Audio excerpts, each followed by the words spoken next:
We welcome Raf. I have to get your name right. You said Gajdamowicz, is that right? Raf Gajdamowicz, I got it right. There we are. From Azure Knowledge on face-to-face quality and its relevance in a digital world. So welcome, Raf.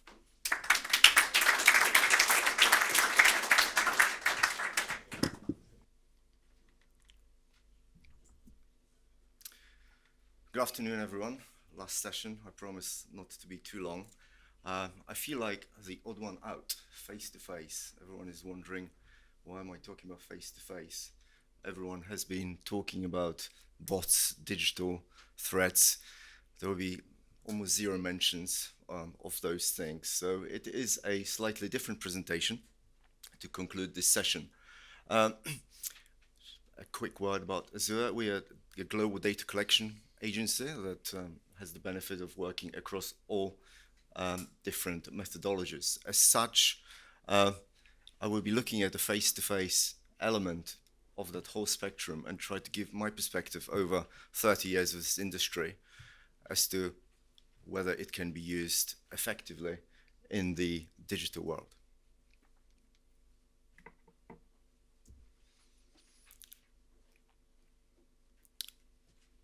Interesting that we're talking about face-to-face in 2023. I was very encouraged by Deborah, who mentioned that face-to-face has been very steady at 20% over the years. And I have to say that I completely agree with that statement, and I have seen that consistently. You may wonder why face-to-face is relevant. And I think the relevance has changed over the years. And there is a slightly different approach to face-to-face, which I hope to share with you during this presentation. But before we start, let's go back to 1999 and before. This is a little timeline of what the industry has gone through and the technologies that we have used and the technologies that we have witnessed come to our industry. Every time we got a new technology, we did something different. So we moved from face-to-face to telephone. We liked Windows 95, Excel spreadsheets, which were not present during the 90s. In 2005, obviously, the renaissance of the online panels. iPhone in 2010 and the mobile phones made it even more interesting. In 2015, around there, the dates are approximate. We have witnessed social media domination and connectivity. People got connected. We started to source respondents in a slightly different way. And at 2020, around COVID time, we reached what I think was digital maturity. And then ChatGPT came. So that's kind of changed things a little bit, but I think we have reached digital maturity for the tools that we need to be successful in this industry. And that includes face-to-face, if we approach it slightly differently. I will not be making many references to online because I think the subject was beaten to death, but I'd like to think about face-to-face in the context of the journey that we have actually traveled. So despite all the changes in methodology and technical trends, one thing remained constant. We need quality respondents, often niche, even more niche than we used to, because we need much higher quality, much higher volumes of respondents. If I think of how many interviews we were doing with very niche respondents using the face-to-face methodologies, there were much lower volumes. It's the digital change and the access to online panels that increased the volumes of respondents exponentially. So our problem with getting quality respondents is even more challenging right now. With the world being one and everyone being linked, we don't just need respondents in the UK, we need respondents all around the world. And the majority of studies that we run are global. So interestingly, last year we did 84 countries overall across all methodologies as a company. In 37 of those countries, we conducted quantitative face-to-face interviews. That, to me, confirms that there is still an appetite and need for face-to-face. We just have to be a little bit more creative as how we use that methodology effectively.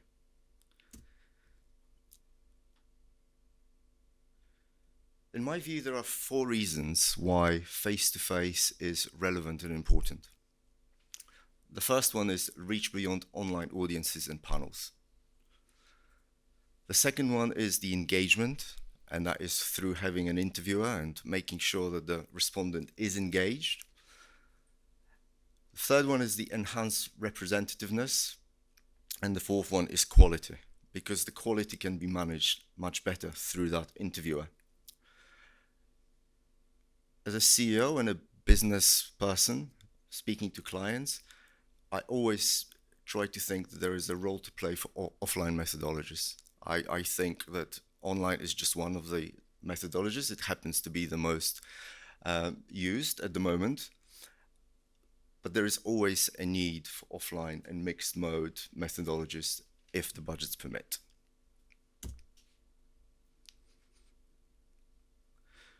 We see 2 scenarios when face-to-face is used. The first scenario is when face-to-face methodology is added to what is a predominantly online study. This tends to be for projects which have multiple countries, 10 plus, and maybe 2 or 3 of those countries need a little bit of a face-to-face addition to make the sample more representative. Just to reach those niche audiences, or maybe reach the audiences that are available online but wouldn't be representative. The second scenario where we see face-to-face is regional or in-country projects, single country projects, where the entire survey is done face-to-face. In both these scenarios, the regions that we typically include are Africa, Asia, Middle East, LATAM. It is good in a way because the cost ratio is not crazy. Doing interviews in the UK, doing interviews in the US, costs are often prohibitive. In those countries, interviewers don't get paid as much, so the costs can be managed in a reasonable way. Just wanted to share some pictures from live interviewing. This is what face-to-face interviewing looks like these days for us. We can get to people in small towns in Africa or around the world. We can go and speak to teachers in Asia. We can get into local communities, often remote. We can get to places where we need to get respondents from, like grocery stores or any other places. It's very targeted. You can send your interviewer anywhere you like.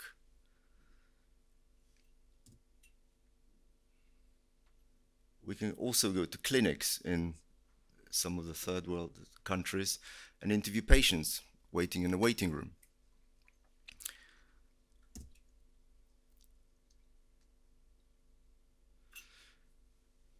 What I really like about face-to-face is that you get a little bit extra.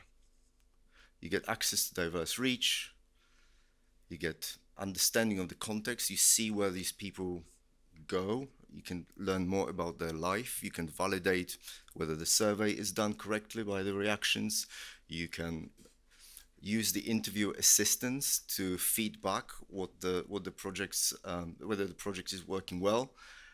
You can deploy them for complex projects because the interviewer has a better way of explaining complex things. And finally, you can mitigate fraud because of the interviewer presence. It all depends how you go about it, but you can achieve all of those objectives if you set your project right.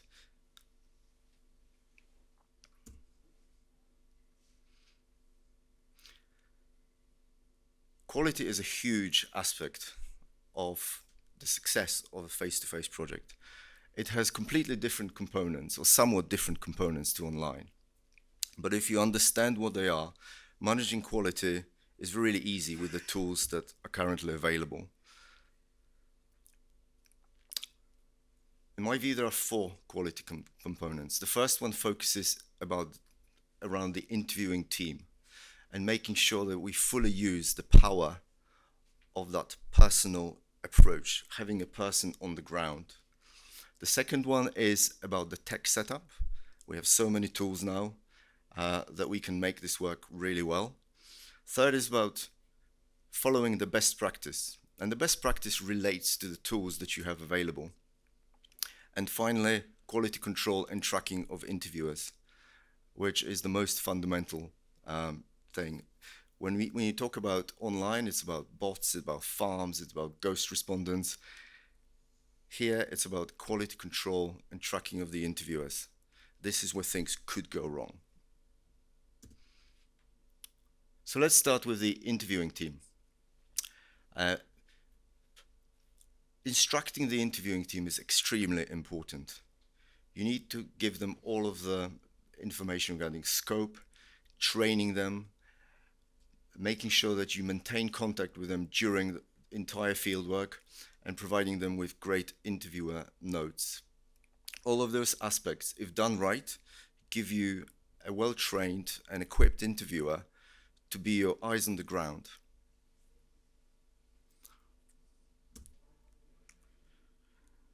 The second important aspect is monitoring the quality. So live and digital tracking, I'll go into that later in a little bit.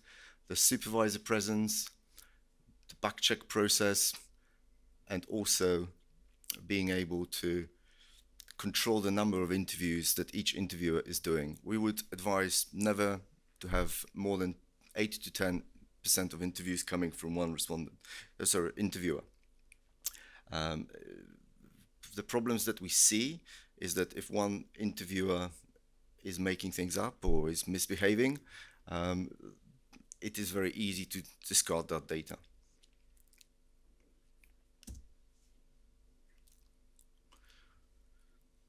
The third point is the tech setup. I am a big believer that we should use the tools that we currently have, and I think most of the face-to-face projects can be set up on Decipher or a similar online platform. There is no need to go back to CAPI offline platforms. I think those times are gone. The reason that Decipher works well is if we look at the world of project managers and client expectations, most PMs are really trained on being able to set up online studies. The skills of running CAPI, the skills of running fieldwork face-to-face are gone. They don't exist in the same proportion that they used to. So setting the face-to-face projects in a very online fashion using those tools makes those projects run really, really well. You can still use redirects, you can still use the same principles with some additional data that is being exchanged between the people that are doing the interviewing and the people that are hosting.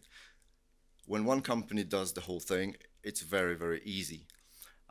When someone else is hosting the project and you have to access their data, it can get a little bit difficult because they will not want to share some of the data that you need for backchecking.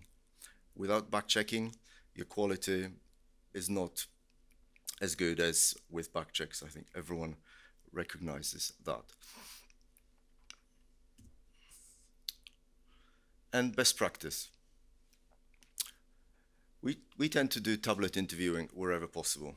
I think paper is a little bit outdated and does not give you as much control and tracking options. We tend to use quite a few geo apps, have our own Galio app, and use a few others based on where we are interviewing and what functionality we need. But tracking the interviewers using apps like Galio gives you total control of their behavior, where they go, what they do, how long they stop for. You can give them direction and maps that they need to follow. If they deviate, you are alerted and your control process is really assured and very transparent for providing them with feedback as well. We use supervisors for all projects, and I think having supervisors is an extra cost, but it is cost well spent. And finally, we would use a separate team to do recontacts, and this is what we recommend to other clients. The quality control using a geolocation app can be used for monitoring the respondents, for interviewers, for optimization and tracking of routes, and even for posting pictures or videos or recordings of those interviews. So, given that we are in the digital age and these apps are becoming much stronger every day, we really have the right technology to use to make sure that the quality of the data we collect is spot on. Here are some more examples of the screenshots from the interviewers that we have taken. You can see on the first app, you can see where that interviewer had gone, where they stopped for more than 10 minutes. You can see that they are operating and being active. You can set up different sorts of alerts. You can guide them. You can send them messages. On top of that, use WhatsApp or similar, or Slack or similar messaging system with the interviewers to make sure that we are able to communicate with them if something goes wrong. These are a few different apps that I'm showing you that are available, very easy to use, but what they do give you is full control over your resources.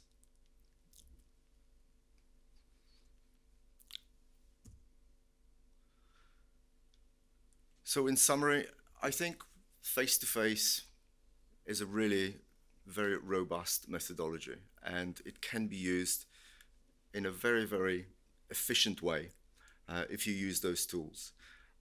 There is not one single silver bullet that kind of gives you control over quality and provides you with excellent data, but following the steps that I highlighted, I think gives you a very good confidence that the data file that you will get in the end is going to be very, very good.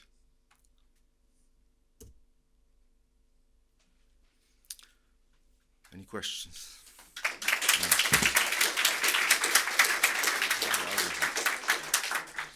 Thanks very much, Rav. We're going to give you, I'll take the mic, and here we are. As someone who uses face-to-face and online, the blend for large brands globally, you can't underestimate how much accessing these audiences important for those brands. So thanks for giving us a reminder that the world is not entirely online. One of the things I find fascinating about the way that the supervisors work with the end participants is ultimately, as you say, they're completing online surveys, but you've got a guided completion of an online survey with an extra check in there, which is fascinating for me. And we've done some work with the face-to-face completion of the online survey against online samples, looking at those patterns as well. So it's really, really interesting. Enough about me. My questions. Anyone in the audience got a question for Raf? Or perspective? I can always count on you, Ray. A really simple question. Does it depend on having mobile internet coverage all the time? So in the UK, we have about 90% coverage. 10% of the locations in the UK, you wouldn't be able to do a mobile study if you had to be online during the interview. Correct, yes. We are reliant on mobile coverage. In a lot of parts of the world that I mentioned, that coverage is not bad because mobile coverage is mobile coverage is the preferred Wi-Fi coverage. 4G is quite good.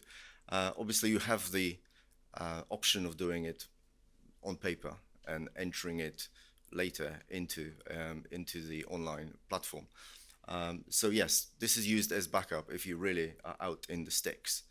But if you are out in the sticks and you're sending a interviewer that has proven themselves to be reliable, that risk is minimal. Plus, you've got the supervision and the back checks as well. So there are a number of quality checks in place, not just the tracking. The tracking is the easiest one to implement because the app is installed on their phone or their tablet, so you know where they are. But yes, your point is valid.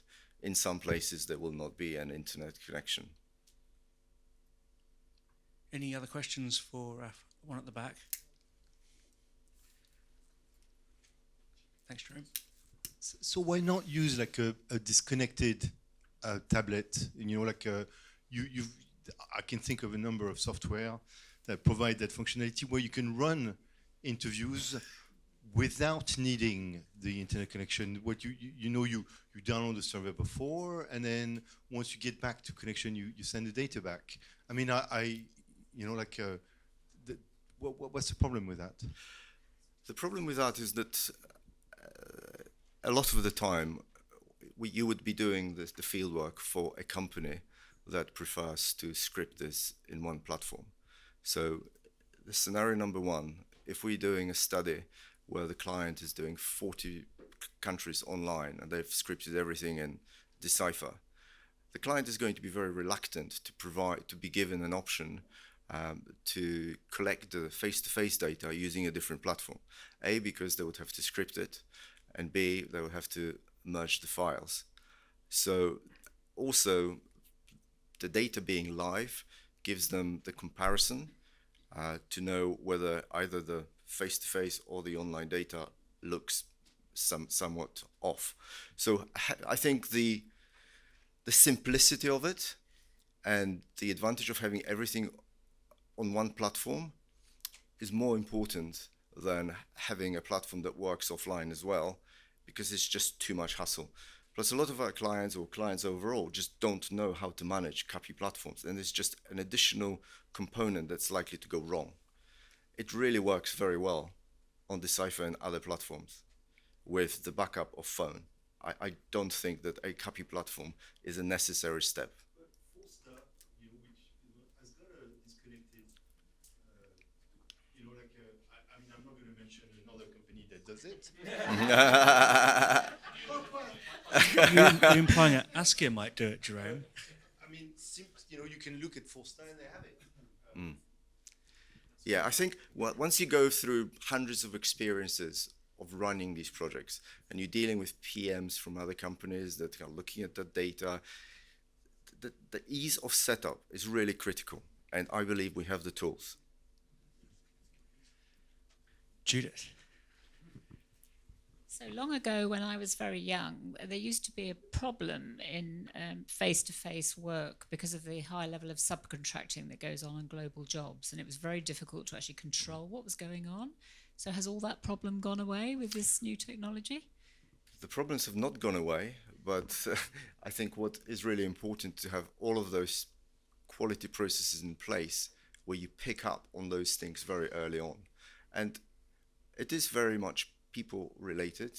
It is going to be an individual interviewer or a team of interviewers supervised by one of the supervisors that are likely to be faltering. We see that it is quite easy early on to identify who the problem interviewers are and make sure that they don't continue on the project. If they know that they're being watched and we have got all this data back, on top of that, obviously, we're doing all of the data checks that an online survey would be scrutinized on. The data is of very, very good quality. So yes, we understand that there are problems, but those problems can be managed effectively with the tools that I've presented. So just thinking about so if you subcontract in certain geographies to certain subcontractors, maybe you haven't used them before. It was the case. I mean, 30 years ago, that there used to be a reasonable level of fraud in certain geographies that had to then be managed, and certain techniques were developed to address those problems. But has that now evaporated? Has it become a different problem? I mean, do you get technological fraud because you're using technology here? I mean, how does that work? When you say technology fraud, well, I mean, so presumably you're downloading if you're presumably you don't have global coverage, or you're downloading your technology into a subcontractor's field force, for example. then sort of how do you detect what's going on with that Sure. subcontractor? So first of all, we would always prefer to have our own supervisors and at least a few interviewers that are our freelancers that have worked with us for a long time. And if we need to use a subcontractor for a particular location in that country where we don't have anyone, then we will compare their behavior to the behavior of our trusted interviewers. Plus, the supervision is going to be done in such a way that it controls what the subcontractor is doing. So you can do video calls, you can do Zoom calls, you can do WhatsApp calls with these. Where are you? What are you doing? Upload this video, upload that video. So I think the quality processes that are available, given the technology, are much better than they were 5 years ago. Thanks for the question. Having run global studies where it used to be people were sent out on a Monday, they'd come back on Friday, and we'd upload the data and go, oh, bugger, it all went wrong over the week. It's a bit different now. And I hear Jerome's point about offline as well. The kind of work we do is online in one central platform. And we're using a field force to go to primary sampling units around the outskirts of cities. To your point, Ray, internet connectivity is pretty high. I tend to go on percentage of the population as opposed to percentage of square miles. You're a runner. You'll be thinking like meters. I'm thinking how many people are there. But in the middle of nowhere, somewhere running. Raf, that was fantastic. Thanks so much for giving us an interesting perspective on this.